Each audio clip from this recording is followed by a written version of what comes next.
అందరికి శుభోదయం. జనవరి 27, 2025 మదనపల్లి, కలికిరి మరియు అనంతపురం సంబంధించిన సమాచారం. ముందుగా అనంతపురం మార్కెట్లో నిన్నటి పులుసు వాళ్ళ దిగుమతి తగ్గింది. నిన్న 56,000 చిటికెళ్ళ దిగుమతి అయితే ఈరోజు ఆ సంఖ్య 38,000.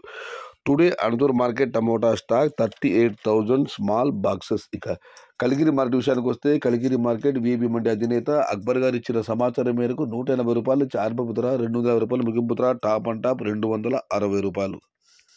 టుడే కలిగిరి మార్కెట్ టమాటా small boxes 180 rupees starting rate, 260 rupees ending rate. ఇక మదనపల్లి వాటి విషయానికి వస్తే మదనపల్లి మార్కెట్ దిగుమతి విషయానికి వస్తే పీవీఎస్ మండి అధినేత వెంకటేష్ గారు ఇచ్చిన సమాచారం మేరకు మదనపల్లి దిగుమతి వాళ్ళ భారీగా తగ్గింది. కొన్ని మండీలకైతే ఏమాత్రం రాలేదు, మరికొన్ని మండీలు కేవలం 100 మాత్రం వచ్చాయి. ఇంకొన్ని మండీలకు 200, 300 అలా రావడం జరిగింది. మొత్తం మీద అయితే మదనపల్లి మార్కెట్లో నిన్నటి పులుసు దిగుమతి భారీగా తగ్గింది. నిన్నైతే టాప్ అండ్ టాప్ 5 రూపాయలు ఉండడం జరిగింది. వాళ్ళతో దిగుమతి భారీగా తగ్గింది. మరి చూడాలి ధరలు ఎలా ఉంటాయో, ఏ మేరకు ఉంటాయో. ఇది ఈరోజు మదనపల్లి, కలికిరి మరియు అనంతపురం మార్కెట్ సంబంధించిన సమాచారం.